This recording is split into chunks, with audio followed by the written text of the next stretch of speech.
하나님의 말씀 누가복음 1장 1절부터 보시겠습니다. 누가복음 1장 1절. 우리 중에 이루어진 사실에 대하여 처음부터 목격자와 말씀에 일꾼된 자들이 전하여 준 그대로 내력을 저술하려고 붓을 든 사람이 많은지라 그 모든 일을 근원부터 자세히 미루어 살핀 나도 데오빌로 각하에게 차례대로 써보내는 것이 좋은 줄 알았노니 이는 각하가 알고 있는 바를 더 확실하게 하려 함이로다. 오늘서부터 누가복음에 우리가 들어가게 됩니다. 누가복음 지금 1장서부터 1장 그 1절로 4절까지 서문이기 때문에 오늘 서문 중심으로 해가지고 소개를 해드려야 짧지 않은 성경인데 누가복음 내내 우리가 주목을 갖다 해야 될 관점이 어딘지 이걸 우리가 살펴볼 수 있을 거라고 보여집니다. 일단은 제3부에 해당되어진 내용인데요. 누가복음이 속죄 사역을 통한 그리스도 증거입니다. 속죄 사역, 기독교에서 가장 중심 사상이기도 해요.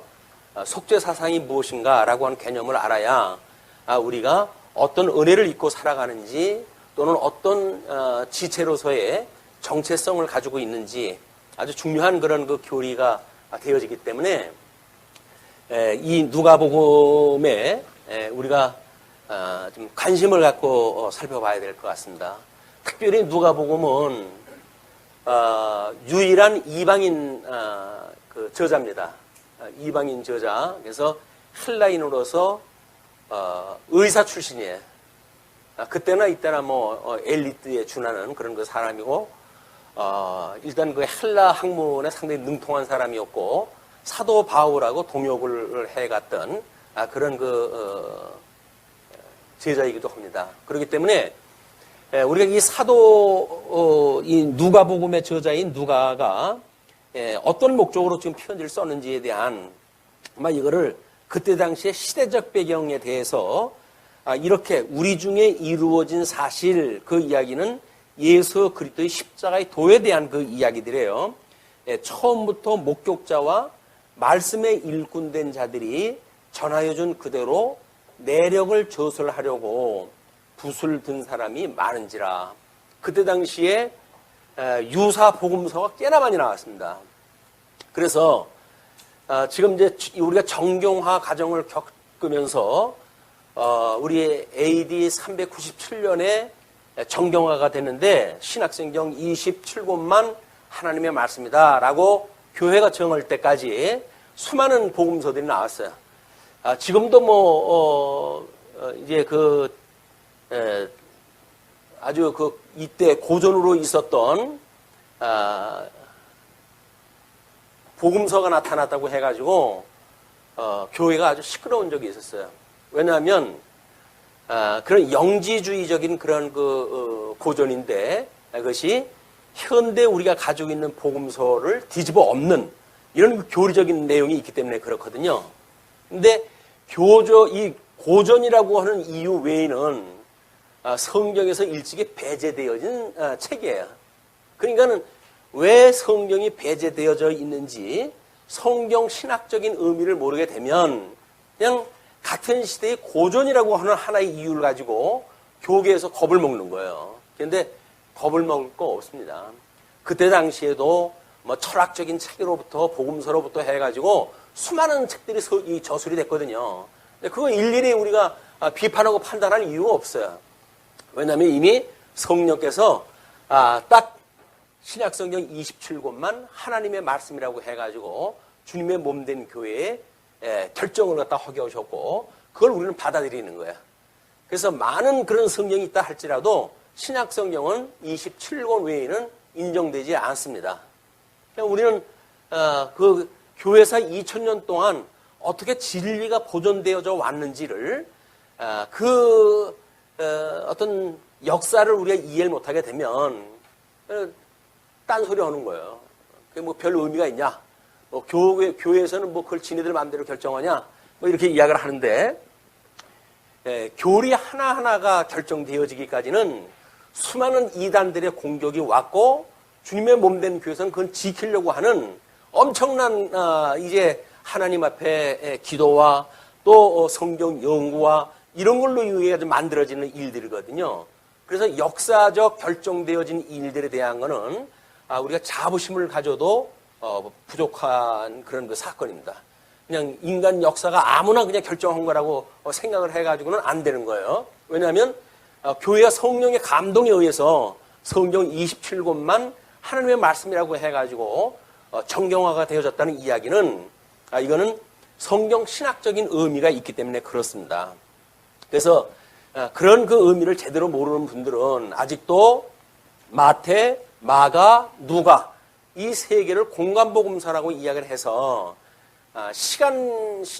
그 시대별로 해가지고 구분을 또 한다든지 의미를 이제 도출을 한다든지 이렇게 하는데 그거는 각자 성령께서 감동을 주어가지고 기록하게 했던 각 복음서에 대한 의미가 반감이 되는 거예요.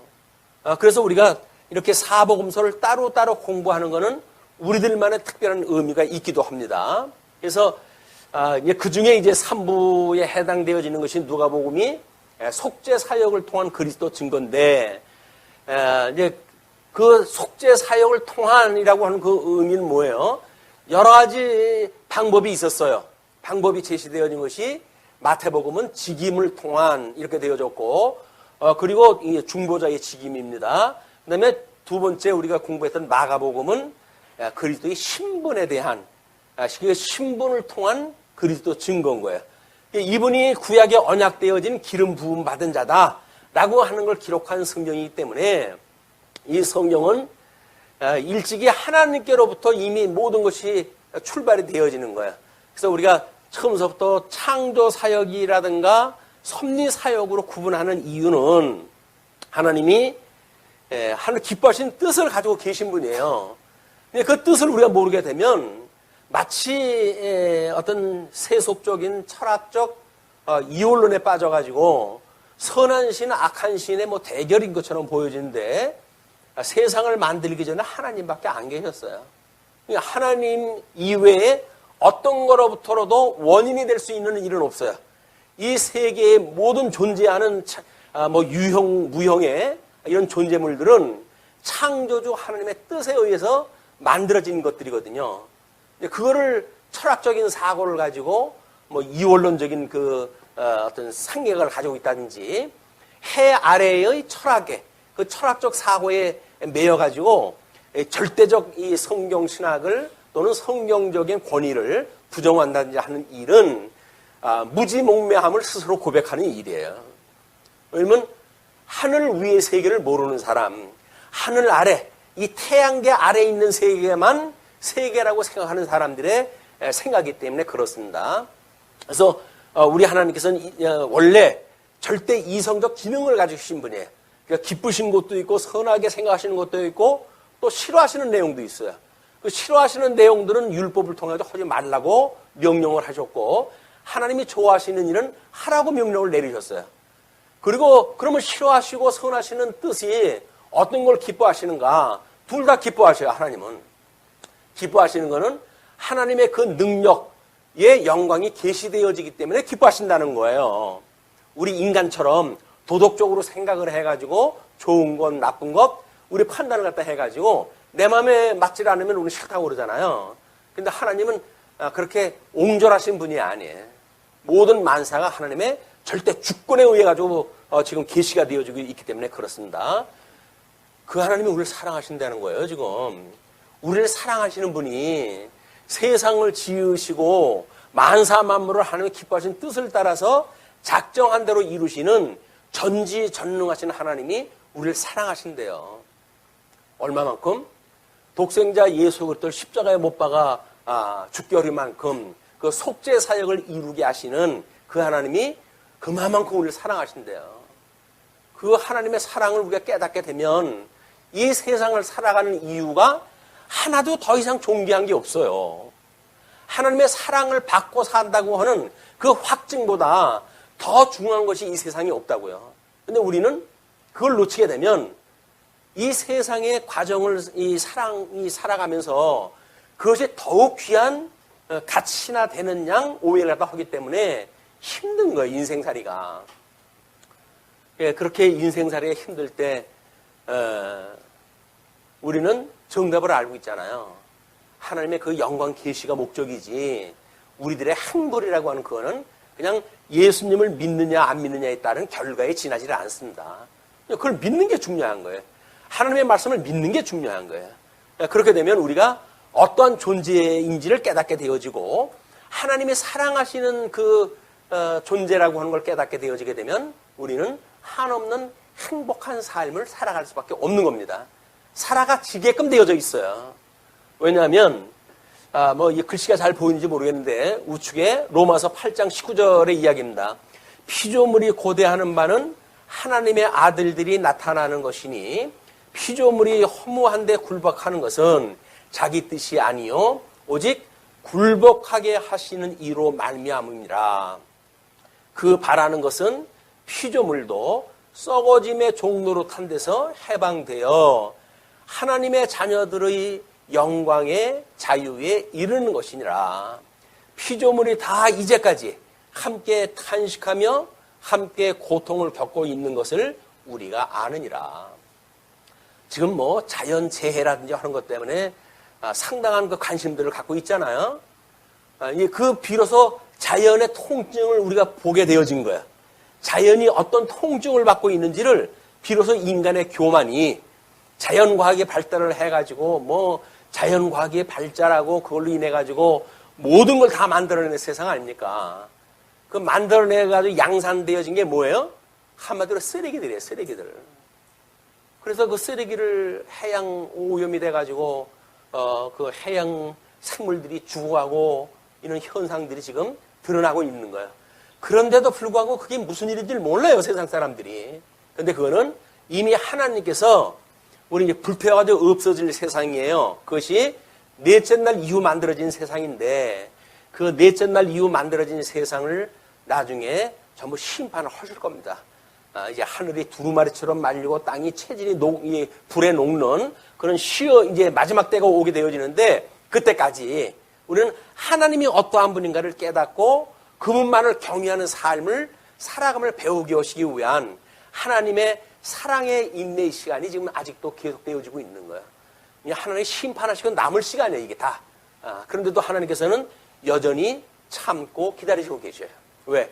우리들의 구원의 때를 기다리고 계시기 때문에 그렇습니다. 그런 하나님이기 때문에 우리가 이제 저쪽에 위에 보게 되면 이걸 이제 원인이라고 이렇게 이야기하거든요. 원인은 뭡니까? 하나님께서 여섯째 날 만들어놨던 인간이에요. 하나님의 흙과 하나님의 생기로 선하게 창조하신 타락전 인간을 우리가 원인이라고 이야기를 해요. 그래서 원인은 하나님이 기뻐하시는 뜻대로 행하시는 파란 쪽에 화살표가 향해 있죠. 그런데 아담이 타락을 했잖아요. 그 아담이 타락을 해가지고 이제 세상 사망 권세 아래로 내쫓겼어요. 세상에 쫓김을 받았어요. 그것이 지금 마지막 타락인이라고 하는 걸로 해서 빨간 쪽으로 해서 화살표가 향하고 있는데 그 타락인을 불순종으로 정죄된 아담의 후손으로 사단의 노예가 된 인간이다 이렇게 이야기를 하는 거예요. 이게 예수님을 믿기 전의 인간들이에요. 예수님을 믿기 전의 인간들은 타락이 되어져 가지고 자연들은 지금 저주받은 걸로 인해 가지고 고통을 하고 탄식을 한다고 그러지 않았어요? 그럼 인간은 어떻게 탄식을 할까요? 호구지책 때문에 탄식을 하는 거예요. 그래서 국가 간의 갈등이 일어나고 세대 간의 갈등이 일어나고 이런 거 갈등이 왜 일어납니까? 전부 자기 고통을 지금 고발하는 거야. 나 힘들다는 거야. 남자는 남자대로 고통을 느껴요. 요즘 어떤 트렌드로 인해 가지고 갈등이 드러나 가지고 여자는 여자대로 고통을 호소를 합니다. 왜 그 탄식을 할까요? 이 타락받은 세상으로 살기가 힘들다는 거예요. 근데 누구 편을 들어주면 될까요? 남자 편을 들까요? 여자 편을 들까요? 그래도 뭐 한 100여 년 남짓 전에는 선거권이 여자한테는 없었잖아요. 그만큼 남자 중심으로 세계를 이해를 했으니까 남자 편을 들면 그래도 편했어요. 근데 이제 세상이 더 맑아져가지고 여자들이 알아버린 거예요. 이놈들이 사기꾼들이네. 그걸 알아버린 거예요. 그래가지고 이제 여권 신장 운동을 갖다 하고 이렇게 하다가 보니까는 왜 너희들 중심으로만 세계가 돌아간다고 생각하지? 우리는 그걸 용납할 수 없어. 라고 하는 것이 현대 성 트렌드야. 이건 어쩔 수 없는 갈등이에요. 이거 극복할 수 있는 방법이 있을까요? 누구 편을 들어도 소용이 없어요. 여자 편 들어도 소용이 없고 남자 편 들어도 소용이 없고 왜? 절반은 여성이고 절반은 남성이거든요. 누구 편을 들 거야? 한쪽 편 들다는 몰매 맞아요. 안 들으면 우리 이중인간이라고 뭐 이중인격자라고 해가지고 또 이제 공격을 받을 거야.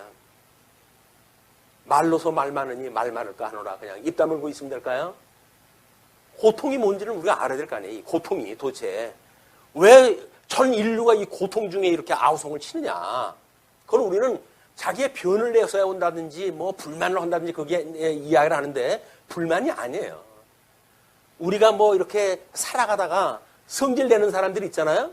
그럼 성질 내는 게 왜 성질 낼까요?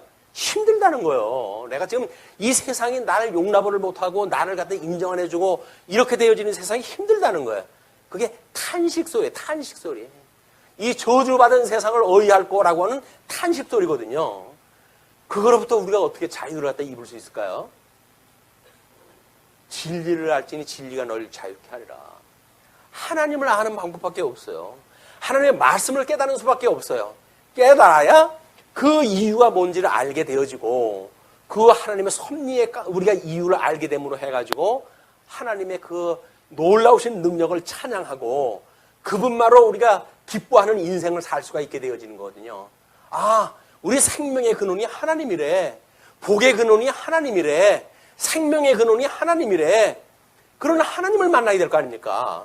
그래야 생명이 뭔지 존귀함을 우리가 알게 되어지고 그리고 복이 뭔지를 우리가 알게 되어지고 복을 누리게 되어지고 그래서 그분이 힘이라고 하는 걸 아니까는 세상에 어줍지 않은 거 가지고 행세하는 그런 힘 앞에 우리가 무릎을 꿇지 않는 거예요. 요즘 뭐 세상 돌아가는 건 말도 못 하잖아요. 오늘 아침에 뭐 아주 유명한 석학이 그 코로나 사태로 해가지고 대면 로 해가지고 중계하는 걸 잠시 봤는데 있는 대로 열을 내더라고요. 정치 없는 놈들이 나쁜 놈들을 뭐야. 왜? 자기가 연구하고 다르게 지금 돌아가고 있거든요. 근데 소용없어요. 어차피 힘 가지고 있는 사람이 힘대로 올 거 아니겠어요? 미국 대통령이 우리 전 세계의 경찰국이라고 자처하는 미국인데 그날의 정권을 가지고 있으면 그 사람 마음대로 돌아가는 거예요. 아무리 힘없는 사람이 너 그럴 수 있어? 그렇게 해야 그 사람한테 이야기 전달도 안 되고 그냥 아우성 치다 끝나고 마는 거예요. 그럼 아무 효력 없는 걸 가지고 왜 그렇게 힘들을 쓰려고 그렇게 할까요? 그렇게 안 하면 못 견디겠거든요. 내가 왜 내 얘기를 못하고 살아야 돼? 라고 하니까는 그냥 입 가지고 있는 사람마다 다 떠드는 거예요. 요즘 인터넷으로 해가지고 자전 유튜버니 뭐니 해가지고 그때도 돈 생기니까 하는데 돈 안 생기면 그 일을 하겠어요?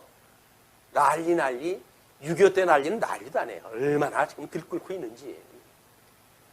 근데 그게 대한민국만의 문제일까요? 안 그래요. 전 세계 문제예요. 하나님이 어떠한 분인지를 모르게 되면 인간들은 전부 탄식을 할 수밖에 없어요. 그 탄식이 불만, 불평 또는 폭력 이런 걸로 등장을 하는 거예요.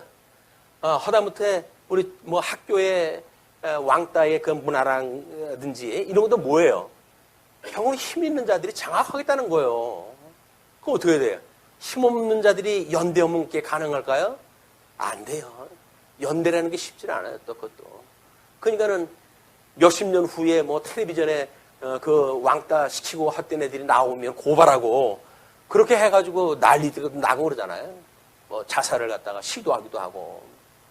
그때는 뭐 젊었을 때 모르니까 그런 일들을 행하죠. 근데 나중에 세상이 좋아져가지고 세상 사람 다 보는데 자기 얼굴이 나타날지는 어떻게 알았어요? 그걸 가지고 돈도 벌고 행세도 하네? 저기 학교 다닐 적에는 나를 갖다가 못 살게 하던 인간이 지금 아주 세탁을 갖다 해가지고 신분 세탁 해가지고 잘 사는 것 같잖아요. 그걸 내버려 두겠어요? 고발해야지. 고발을 갖다 하니까 나는 그런 적이 없다고 그러는데 옆에서 봤다는 사람이 또 나오네. 방법이 없는 거예요, 이걸. 이 세상의 평화를 이룰 수가 없어요. 그럼 이걸 어떻게 합니까? 뭘 어떻게 해요? 할 수 있는 게 아무것도 없어요. 우리들에게 할 수 있는 게 아무것도 없어요. 그냥 보편적인 세계 일인데도 우리가 절망감을 느끼는데 만약에 내 사랑하는 자녀들 또는 가족들 간에 이런 불이익을 당하는 사람이 있다고 생각을 하면 어떤 마음이 들까요? 칼 뽑아들고 뛰어가고 싶을 거려? 왜? 내 사랑하는 가족을 힘들게 해? 그 얼마나 속상하겠어요. 근데 그것도 또 법으로 안 되네. 그렇게 해가지고 그것도 안 되는 거예요. 돈만 생긴다고 한다면 어린 아이들, 어린 소녀들 뭐 갖다가 그냥 뭐 가진 짓 다 해가면서 영상을 만들어가지고 돈 벌어먹는 거 엠번방 사건으로 해가지고 난리 난 거 아닙니까? 그게 인간의 실체예요, 인간의 실체. 정말 보기 드시는 세상. 이거로부터 우리가 어떻게 자유를 갖다 얻고 진정한 사람다운 사람, 이 하나님의 그런 백성다운 그런 삶의 생활을 할 수가 있을까? 그것이 바로 속죄 사역이라는 거예요. 속죄 사역. 우리 주님께로부터 속죄함을 받지 않으면 그쪽으로 나갈 수 있는 길이 없어요. 나는 곧 길이요 진리요 생명이니 나로 말미암지 않고는 아버지께로 올 자가 없느니라. 우리 주 예수 그리스도가 아니게 되면 그 하나님께 나아갈 수가 없어요. 이 저주받은 세계 속에서 그냥 큰 소리치고 아우성치다가 그냥 죽어가는 수밖에 없는 거예요. 근데 우리 하나님께서 우리를 창세전서부터 예정을 갖다 해가지고 그리고 우리를 정한 때가 되어져서 예수님을 믿는 믿음을 주셨고 불러내신 거예요. 그러면 그게 무슨 일인지 우리는 정말 혼신을 다해가지고 살펴봐야 될 일 아닙니까 이게? 기독인들은 오래전부터 해가지고 이 세계관이라고 하는 걸 이제 이야기를 갖다 했어요. 그래서 창조, 타락, 구원, 하나님의 나라. 이것이 기독교의 세계관이에요. 기독교의 세계관. 그 기독교의 세계관이 뭔지를 알아야 우리가 구원받은 은혜의 감동, 그리고 우리가 삶을 살아가야 될 가치, 이런 거에 의해 가지고 성도의 생활을 해갈 수가 있다. 그렇기 때문에 오늘서부터 공부해야 되는 이 누가복음은 너무너무 중요한 거다. 이렇게 강조하고 싶습니다. 이거에 의해 가지고 이제 우리가 하나님의 기뻐하시는 선한 뜻을 분별하게 되어지고 이것이 우리가 영적 예배 출발이거든요. 영적 예배, 신령한 삶을 살아가는 그런 출발점의 기반이 되어지기 때문에 매우 중요한 거라고 생각이 듭니다. 자, 그러면 이런 일들은 어떻게 만들어졌을까요? 이런 그 일들은 이미 모세오경에 하나님께서 약속을 하신 거예요. 모세오경이면 언제 기록이 되어진 거예요? 지금부터 3,500년 전에 기록되어진 거예요. 그거에 의해 가지고 역사적으로 우리 이쪽에서 보게 되면 구약의 모든 내용들이 그거가 성취되어진 사건들이에요. 민족의 그런 아픔들, 고통들, 뭐 이런 그 열국의 포로로 끌려가고 주권을 상실하고 하는 아픔의 역사들이 어디로부터 시작됐다고요? 이미 1000년 전에 모세의 언약이 이루어진 거예요. 500년 전 모세의 언약이 이루어졌고 1000년 전에 모세의 언약이 이루어져가는 역사들이에요. 그런데 우리 예수님이 오셔가지고 이거를 그대로 이루시네요. 그것이 지금부터 2000년 전 이야기입니다. 우리가 인생을 살필 때 적어도 3,500년서부터 지금 현재까지 이런 긴 역사를 통해 가지고 검증을 갖다 하게 되면 얼마나 이게 정확도가 높겠어요. 겨우 우리 인생 30년을 놓고 뭐 10대를 보고 20대를 보고 30대를 보니까 내 인생이 어떻더라라고 판단하는 것은 판단할 가치가 없어요. 왜? 수많은 인생들이 경험을 하게 되어지는 지극히 이 주관적인 일들이거든요. 그러면 역사 3,500년 전에 우리의 모세로부터 아니면 그의 조상 2000년 전에 있었던 주전 아브람 때의 역사로부터 우리가 살펴본다고 한다면 적어도 4000년 역사 데이터를 가지고 우리의 삶을 한번 들여다봐야 되지 않겠어요? 그래 우리가 객관적인 역사관을 갖게 되어지고 우리의 삶에 대한 정확한 우리의 삶의 지표를 발견하게 되어진다. 너무 현실에 집착하는 것은 지혜롭지가 못해요. 좀 더 관망을 갖다 할 수가 있어요. 물러나가지고 전체를 조망할 수 있는 시각을 가지고 볼 수 있도록 누가복음은 그렇게 이제 이야기를 해가고 있습니다. 그래서 그때 당시에 이제 그 구속의 역사들 이런 것이 수없이 복음이 증거되어지고 있었다는 거예요. 그래서 그 복음에 대한 증거가 많았을 때에 그걸 기록하는 자들도 많았고 그러기 때문에 이제 내가 각하가 알고 있는 바를 더 확실하게 하려고 구체적인 걸 내가 기록하겠다 그 이야기거든요. 그 문제 이거는 지금 그 누가가 설명했던 그 사람은 데오빌로라고 하는 각하라고 이야기를 했어요. 명망 있는 사람인 줄은 우리가 이제 그 호칭에서 나와서 알고 있지만 누구인지는 알 수가 없어요. 그러면 특정한 한 사람한테만 보낸 게 아니에요. 이제 이거는 오늘날 우리들에게도 보여준 거예요. 그럼 우리가 오늘 여기서 이야기는 데오빌로 각하라고 하는 존칭을 받으면서 누가의 기록을 살펴볼 필요가 있다고 보여집니다. 예수 그리스도로 말미암아 구원받은 사람들은 각하라고 하는 칭호를 받아도 넘심이 없어요. 우리는 그만큼 존귀한 자들, 하나님의 아들이 되어진 우리들이기 때문에 존귀한 자들이다. 그런 신분에 대한 확증을 가지고 우리가 성경 공부할 필요가 있는 거야. 아유, 뭐 내 형편이 말도 안 돼요. 이렇게 하는 거는 겸양이 아닙니다. 우리는 하나님의 자녀예요.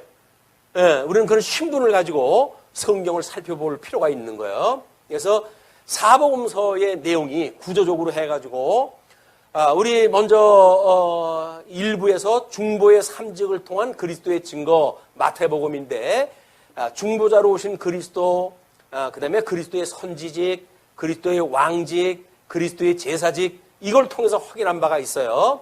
그리고 지난 시간까지 배웠던 제2부 신분을 통한 그리스도 증거는 마가복음에 대한 이야기였죠. 그래서 선제의 신분, 낮아지신 신분, 높아지신 신분에 의해 가지고 우리가 확인했다 한 바가 있습니다.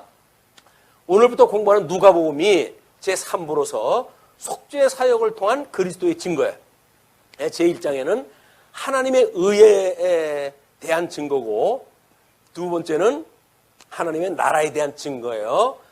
그리고 3장은 속죄 사역의 완성에 대한 걸 이야기를 하는 거예요. 속죄 사역의 완성. 속죄 사역은 예수 그리스도가 이 땅에 오셔가지고 죽으심과 부활로 이루시는 그 속죄 사역은 끝났어요. 지금도 누가 가끔가다 예수님 어떤 성경대로 산다고 해가지고 십자가에 못 박혀가지고 죽는 사람 언제 한번 신문에 나고 그랬잖아요. 성경이 뭔지도 모르는 무식한 사람이 하는 짓들이에요. 십자가에 자기 못 박힌다고 해가지고 자기 생명 하나 구원 못 시키는 인간이 하는 일들입니다. 우리는 잘못 우리가 이해하게 되면 그 귀한 인생이 그냥 그렇게 속절없이 죽어가고 마는 거예요. 우리가 성경이 이야기했던 내용들을 잘 살펴볼 필요가 있습니다. 자, 그러면 이제 통섭성경개론이라고 하는 그 이야기는 우리가 우리 이제 주경신학과 역사신학과 그다음에 교의신학과 실천신학을 묶은 통섭을 한 그런 신학이라고 이야기를 했잖아요. 그래서 적어도 교의신학의 주제와 우리가 밝히려고 하는 누가복음의 주제가 어떠한가에 대해서는 비교해 볼 필요가 있어요. 그런데 교의신학이 이게 박형룡 박사의 교의신학에 대한 목차입니다. 이게 이렇게 두꺼운 책의 그 목차예요. 그것이 이제 제4편이 이제 그리스도의 속죄로 나와져 있는데 속죄의 가치와 원인 또는 속죄의 성질 또는 속죄의 다양한 이론 또는 속죄의 한계. 한마디로 뭐예요? 속죄에 대한 이론을 쭉 설명한 내용이에요. 그런데 우리는 우리 누가복음에서는 그 속죄의 사역이라고 하는 것을 하나님의 의에 대한 증거로 하나님의 나라에 대한 증거로 해가지고 이걸 확인하다 할 거거든요. 얼마만큼 우리들의 이런 성경을 분해하고 분석한 내용이 교회 신학자들이 말하는 것 이상으로의 효과적인 이런 그 분해가 됐는지 이걸 이제 볼 필요가 있는 거예요. 자, 그러면 지금 이렇게 교회 신학의 주제를 봐가지고 속죄가 뭔지 잘 모르겠잖아요.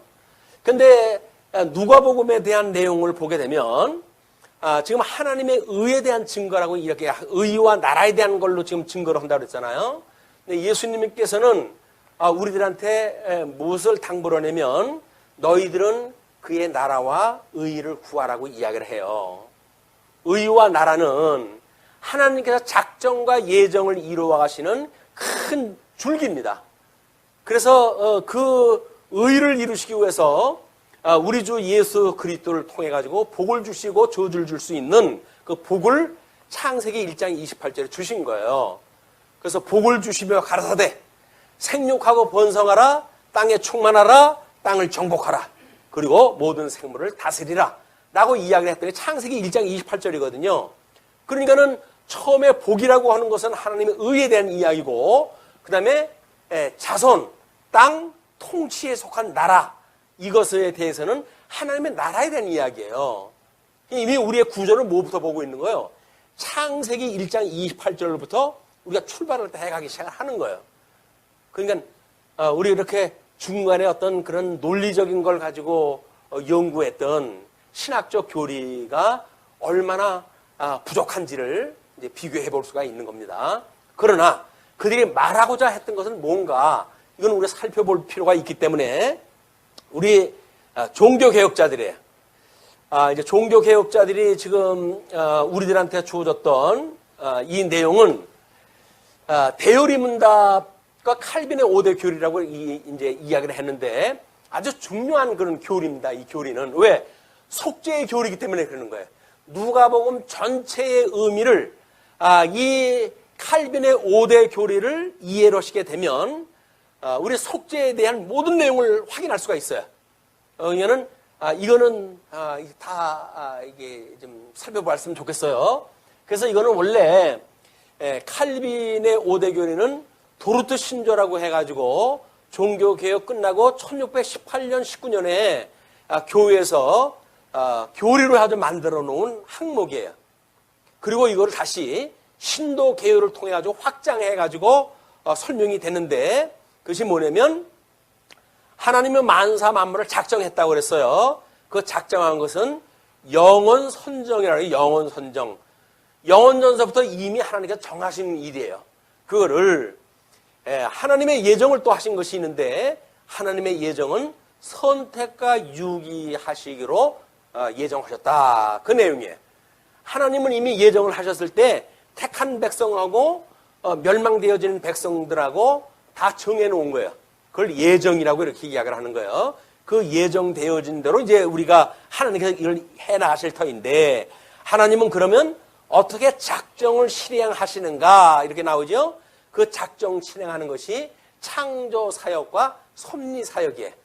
창조사역과 섭리사역으로 구분되어져 있죠.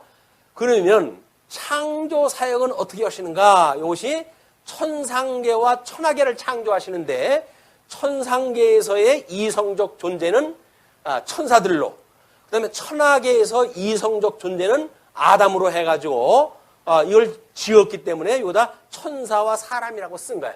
이거는 아담을 이야기합니다. 그러니까는 하나님께서는 이성적 존재를 통해 가지고 하나님의 뜻을 깨닫고 하나님의 영원부흥도록 찬양하게 하시기 위한 섭리를 이미 세상을 만들기 전부터 계획을 가지고 계셨던 거예요. 그거를 그 영화 감독이라든지 이런 사람들이 너는 이미 그런 큰 그림이 있었구나 뭐 이런 걸로 아주 회자하는 그런 이야기가 있지만 이건 이미 하나님께 다 계획을 가지고 계신 거예요. 그거를 풍문을 들어가지고 아니까 감독들 책 많이 봅니다. 성경책 다 봐요, 그 사람들.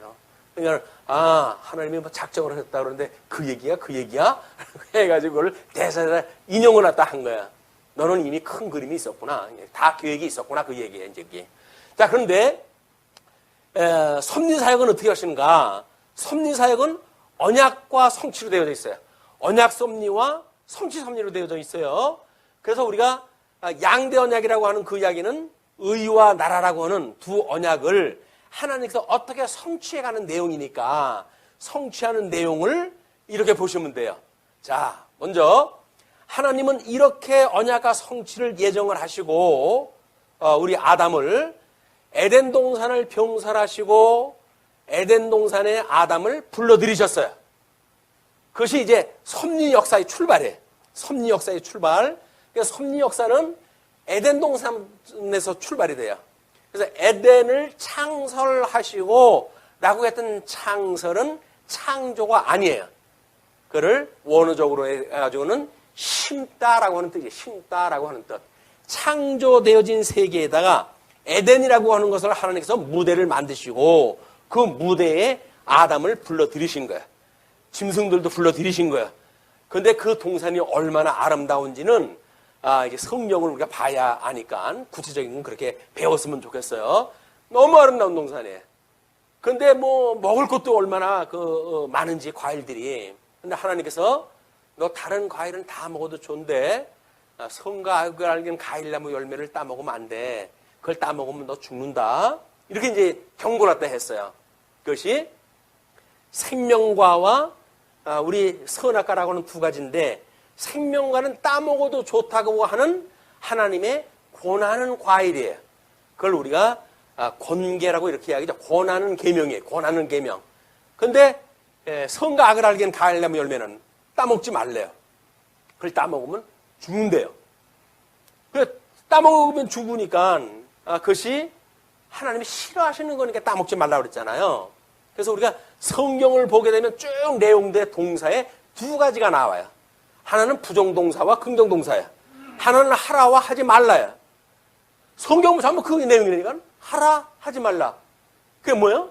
하라라고 하는 건 하나님이 좋아하시는 뜻이에요. 하지 말라는 건 하나님이 싫어하시는 뜻이에요. 그걸 깨닫게 되면 우리는 하나님이 하라고 하는 것만 하고도 살아도 모자라는데 하지 말라고 하는 것까지 하며 살면 얼마나 세상이 허탄한 세상이 되겠어요. 근데 문제는 우리 아담이 따먹지 말라고 하는 선악과를 냉큼 따먹었네. 그 따먹은 거를 갖다가 행위 언약이라고 그래요. 이제 따먹으면 죽는다 라고 이야기했던 창세기 2장 17절이 행위 언약이에요. 근데 이 아담이 그걸 물론 이제 하와가 따먹고 뭐 하와가 죽은 걸 먹었고 이렇게 이야기를 했지만 아담이 이제 가장이고 거기서 제일 대표니까 아담이 모든 책임이 돌아가는 거예요. 그 아담이 그걸 냉큼 먹었어요. 동조를 갖다 했어요. 그래가지고 그거를 세상으로 쫓겨났잖아요.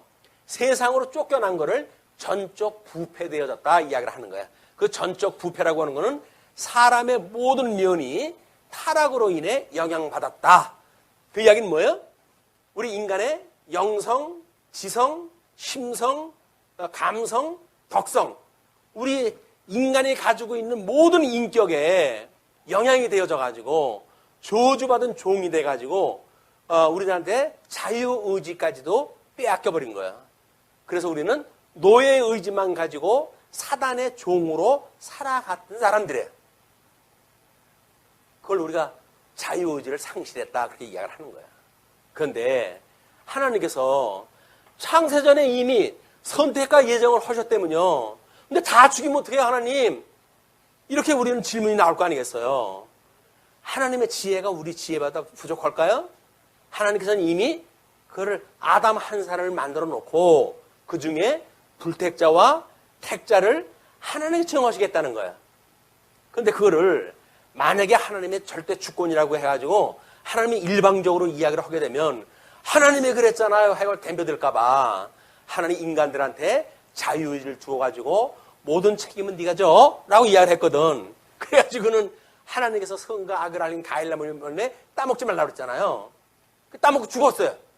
우리 영이 죽은 거예요. 이제 그때 정령 죽으리라 라고 했던 것처럼 영이 죽어가지고 영이 없는 짐승과 같이 이 세상을 살아가게 되어진 거예요. 자유의지가 없는 인간을 우리는 영이 죽은 인간이라고 이야기를 하는 거예요. 그래서 에베소서 2장 1절에는 죽었던 나를 살리시고 이렇게 하는 거예요. 예수님을 믿기 전에 우리는 다 죽었던 인생들이에요. 아니 멀쩡하게 살았던 사람이 왜 죽습니까? 라고 이야기를 하는데 영적으로 죽었다는 이야기는 다 죽은 거예요. 그러니까 영적으로 죽었던 우리들이기 때문에 예수님을 믿어야 구원을 받을 수 있는데 하나님께서 에덴 동산에서 이게 뱀을 저주하면서 그렇게 이야기를 해요. 너는 왜 따먹지 말라고 한 걸 네 맘대로 따먹으라고 미혹을 했어. 그러니까 너의 후손은 이제 여자의 후손의 발등김치를 물어야 될 것이고 여자의 후손은 너의 후손의 머리를 상하게 할 것이야. 라고 이게 하나님께 저주를 갖다 했어요.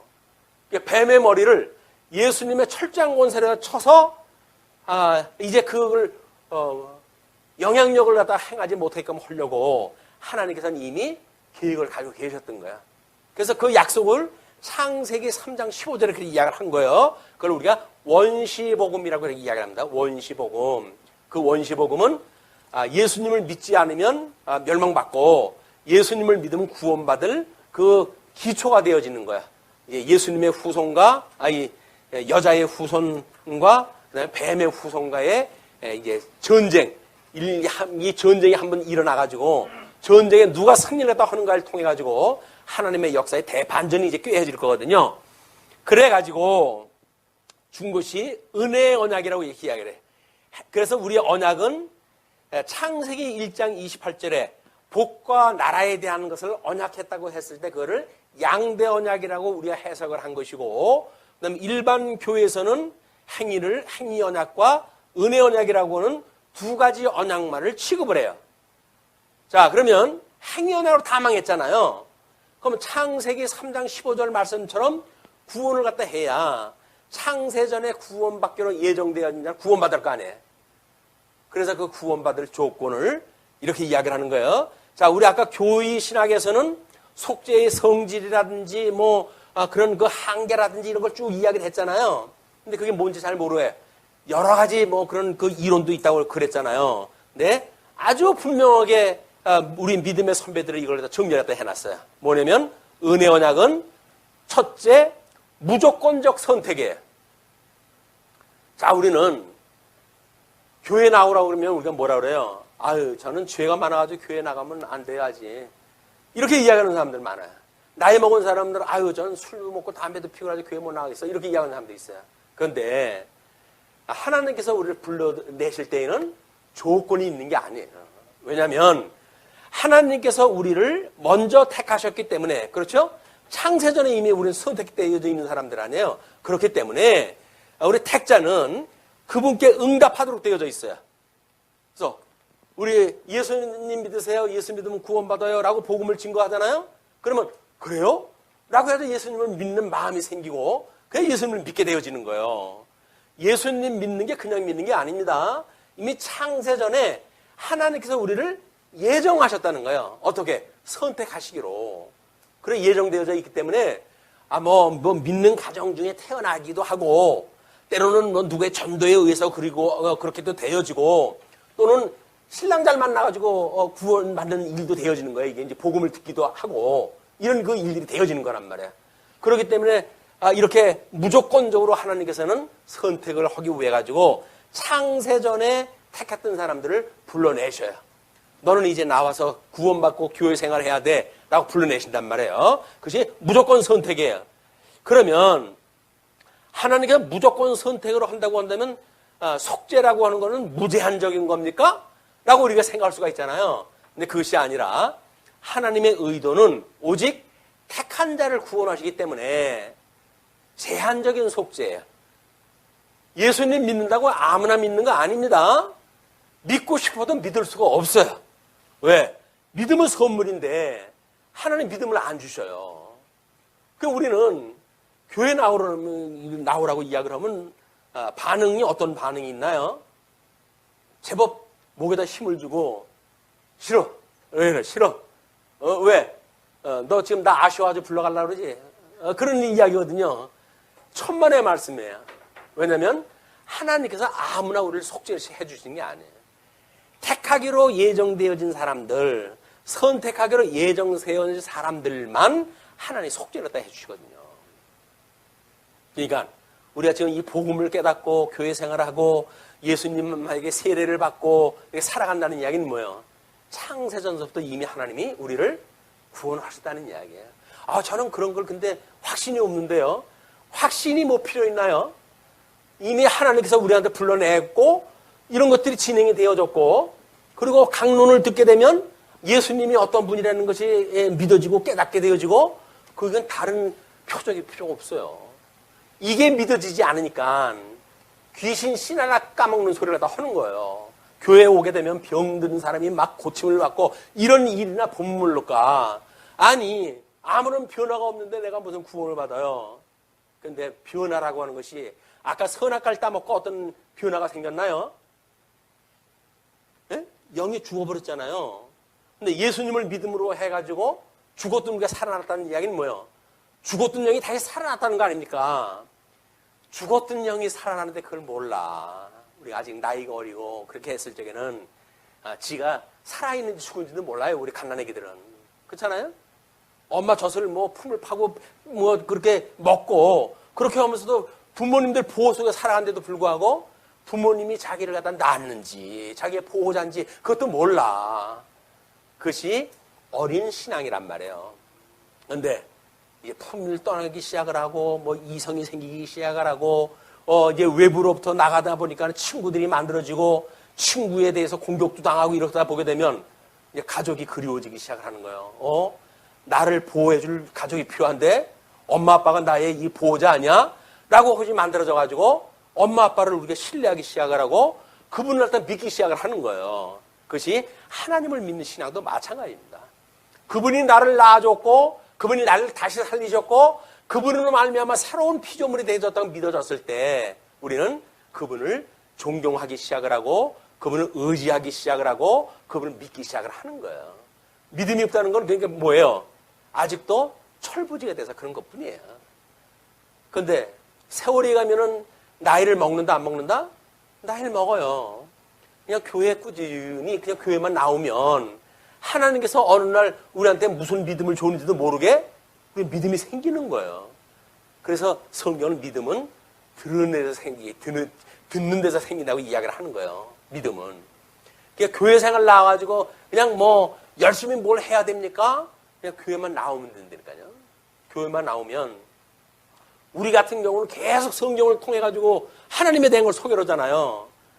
하나님을 모르고 싶어도 모를 수가 없어. 자꾸 하나님에 대한 게 소개가 되어지기 때문에. 그래서 이게 그런 하나님의 택한 백성들만 구원받는데 우리가 제한적이다. 요 이제 그림이 하나 소개하려다가 너무 번잡하게 그림이 바뀌어지면 안 될 것 같아가지고 빼버렸는데 남은 자라고 하는 사건이 있어요. 남은 자.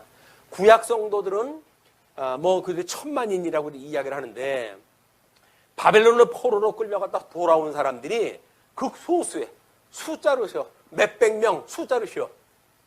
그러니까 우리가 구원받았다고 하는 그 이야기는 예수님 오신 이후로 해가지고 2000년의 시간이 흘렀고 수많은 사람들이 예수님을 믿었고 그랬다 할지라도 구원받는 사람들은 많지가 않아요. 근데 그 구원받는 반열에 우리가 속해져 있는 거예요. 고맙죠? 하나님이 너무 고맙죠?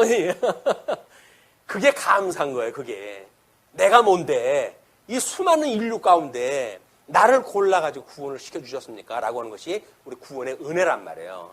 그 은혜를 깨닫게 되어지면 깨닫게 되어지는 것만큼 우리는 더욱 말씀을 공부하게 되어지고 그리고 신앙생활에 더욱 기쁨을 느끼게 되어지는 거야. 그리고 기쁨을 느끼다가 보니까는 만사 긍정적으로 왜? 하나님이 만사를 섭리하신다고 하는 게 믿어지거든요. 그렇기 때문에 그 하나님을 믿는 믿음으로 해가지고 심령의 평강이 오는 거예요. 세상이 아무리 회바람이 치고 뭐 이런다 할지라도 하나님이 나하고 함께 계셔 라고 하는 걸 깨닫기만 하면 말씀을 기억하기만 하면 우리는 심령의 평강이 오는 거예요. 그보다 더한 세상의 역사가 수없이 지금 반복되어져 왔잖아요. 뭐 우리들이 알고 있는 근현대사를 통해 가지고 1차 세계대전, 2차 세계대전 뭐 우리 전염병으로 해가지고 수많은 전염병으로 해서 수많은 사람이 죽어갔잖아요. 그런데도 불구하고 하나님의 택한 백성을 하나님께서 지키시는 걸 우리가 봤단 말이에요. 그렇기 때문에 우리가 그분을 의지하게 되어지는 거예요. 힘들게 되면 어떻게 된다고요? 주님, 저 힘들어요. 이렇게 우리 기도를 다 하는 거예요. 힘들다고 고백을 하면 하나님은 우리한테 믿음을 주시든지 감당치 못할 시험이라고 한다면 치워주시든지 이런 섭리를 다 해가신다. 매일같이 우리가 주님한테 기도하는 일이 중요한 일이다. 자, 그렇게 제한 속죄했다 하는데 그러면 믿기 싫은 사람도 그럼 믿어요? 라고 이야기할 거예요. 네, 그게 불가항력적 은총이거든요. 우리가 부름을 받을 때도 그분께 응답했다고 이렇게 이야기를 했어요. 그리고 이 불가항력적 은총도 은혜의 효과는 응답하게 하도록 고무시키신다. 아니, 세상을 만드신 하나님께서 구원받기로 선택한 자가 있는데 그가 세상에 나와가지고 나 예수님 안 믿을래요 라고 한다고 하나님께서 구원 못 시키시겠어요? 하나님이 그 정도로 능력자가 아니에요? 우리는 그건 자꾸가도 오해를 떠한다니까. 아이씨, 내가 믿어드리는데 나한테 이렇게밖에 취급 안 해요? 라고 해가지고 믿어드리는 건 좀 착각하는데 오해입니다. 하나님이 믿음을 주셔가지고 우리한테 믿음의 신앙생활을 하게 하는 거다. 이런 그 불가항력 은총에 인간이 한 걸 해내야 한 거 할 수가 없어요. 그것이 불가항력적 은총이에요. 자, 이렇게 해가지고 오늘 속죄의 성질 세 가지를 오늘 확인했다 했어요. 하나는 무조건적인 선택이다. 하나는 제한적인 속죄다. 하나는 불가항력적 은총이다. 우리가 얼마나 고집이 센 사람들입니까? 근데 우리가 어떻게 예수님을 믿고 주일날 이 중요한 시간에 교회당에 와가지고 이 강론을 듣겠어요? 우리가 그만큼 할 일이 없는 사람들입니까? 아니거든요. 저 나름대로 바쁜 사람이거든요. 그런데도 불구하고 이 시간에 여기에 왜 앉아 계실까요? 하나님 강권적으로 우리를 붙들어가지고 여기다 앉힌 거예요.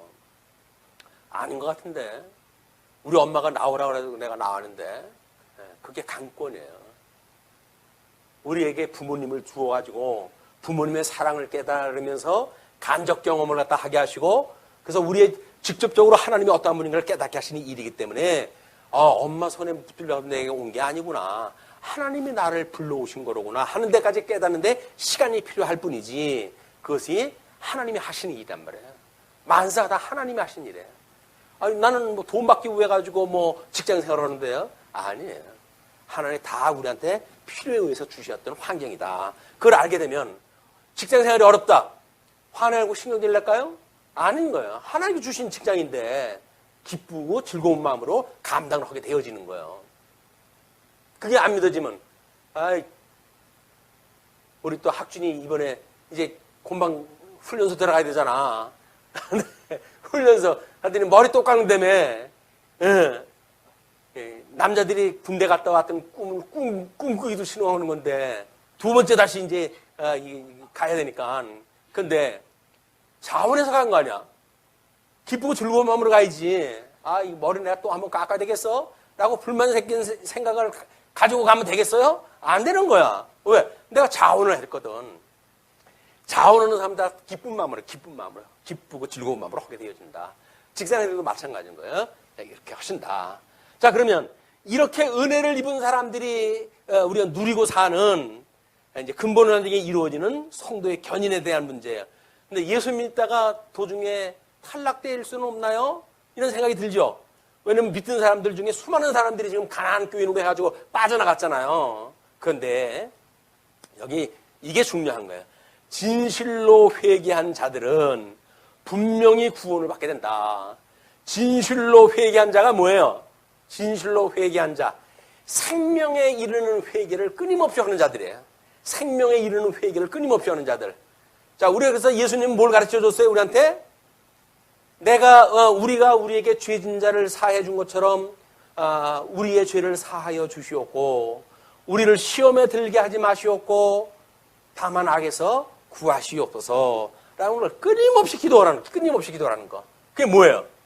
바로 성도의 견인을 확인시켜 주시는 내용이기 때문인 거야. 끊임없이 우리 주님 앞에 내 죄 용서해 주세요. 나 좀 구원해 주세요. 나 지금 힘들어요. 힘든 거 이것 좀 어떻게 해 주세요. 라고 하는 것이 전부 성도의 견인을 해가시는 하나님께서 우리한테 주시는 기도의 내용이란 말이에요. 힘들면 기도하셔야 돼요. 집을 나서기 전에 기도를 하잖아요. 집을 나서기 전에 기도했나요? 어렸을 때 유치원 다닐 때까지만 해당되는 건가요? 교회 학교 다닐 때까지만 해당이 되는 건가요? 어른들에 대해서 마찬가지예요. 집 떠나기 전에 오늘도 예배당 오시게 되면 오늘 하루 우리 신앙생활 또 예배생활 교회생활 잘할 수 있도록 하나님께서 인도해 주세요라고 기도를 다 하는 거예요. 이것이 쉬지 않고 기도하는 우리의 삶의 모습입니다. 그래서 우리한테 진실로 회개한 자들은 분명히 구원을 받게 되어지는 거야. 근데 아예 그런 게 어딨어. 뭐 성경도 안 읽고 교회도 안 나가고 자꾸 빠지기 시작을 하고 그렇게 되어지게 되면 만약에 우리가 하나님의 택한 백성이면 어떻게 하겠어요? 하나님께서 두들겨 패서라도 환경을 바꾸게 만들고 그 나가지 않으면 안 될 수밖에 없도록 만들으시는 거예요. 그러니까 맞고 할래 그냥 할래. 에? 맞고 믿을래 그냥 믿을래 그 얘기야. 하나님을 믿는다는 이야기는 그래서 신사적으로 믿는 것이 복이에요. 그것도. 하지만 또 강제로 믿는 것도 복이에요. 왜? 그래야 은혜를 깨닫고 신앙생활에 불이 붙거든. 그것이 배나 더하게 죄가 많은 곳에 은혜가 많다고 이야기를 하니까 하나의 섭리하시는 방법이다. 그래서 오늘 이런 그 칼빈의 5대 교리를 통해 가지고 우리들이 그동안 뭐 이제 앞으로 계속 배워가야 될 그런 그 내용들을 쭉 한번 살펴봤습니다. 예. 말씀 줄이죠. 오늘은 여기까지 기도하시죠. 예, 자비로우신 우리 하나님 아버지 은혜를 감사합니다. 저희들이 무엇이간데 이와 같이 불러내셔서 우리 하나님의 자녀로 삼아주시고 하나님의 말씀에 귀를 기울이게 하시며 우리의 마음을 열어 우리 주님을 영접하게 하시고 죽었던 우리를 살리시는 하나님 아버지 은혜를 감사하고 감사합니다. 우리 하나님 앞에 이 구원의 감격이 세상에 어떤 것보다도 중요한 감격인데도 불구하고 살아가면서 자그마한 일로 인하여 우리는 실망하고 낭망하고 합니다. 지혜와 명철을 허락하셔서 이 은혜를 우리가 하나님 앞에 매일같이 찬양하게 하시고 또 우리의 이 주어졌던 모든 만사를 통해서 감사할 수 있는 지혜를 허락하여 주옵소서. 그래서 우리가 영적 예배를 통하여 쉬지 않고 기도하고 범사에 감사하고 또 항상 기뻐하는 하나님이 우리를 향하시는 기뻐하시는 뜻을 매일같이 실현하며 살아갈 수 있는 성도가 될 수 있도록 주께서 인도하여 주시옵소서. 어두운 때에 우리 하나님께 특별히 말씀운동 서원교를 사랑하시고 이 진리의 말씀을 증거케 하셨사오니 말씀운동 서원교회의 우리 걸음을 인도하시는 그 모든 자들이 복음으로 인하여 진정한 자유를 얻고 우리 하나님을 마음껏 찬양하는 이런 하나님의 백성이 될 수 있도록 주께서 함께하여 주시옵소서. 말씀운동 서울교회는 이를 위하여 이제 오고는 세대의 진리를 전승하고 보수하는 사명을 감당할 수 있기를 소원합니다. 그래서 이렇게 하나님께서 받은 은사를 따라가지고 말씀으로 기도로 또는 연보로 또는 받은 은사를 따라서 이 모양 저 모양으로 주님의 몸된 교회를 섬기는 모든 성도들 위해 우리 하나님 크신 은총에 함께 하시기를 비옵고 흩어져 있는 한 주 동안도 은혜의 장중월에 저희들 두시옵기를 비우며 우리를 구원하신 우리 주 예수 그리스도의 이름으로 기도하옵나이다. 아멘.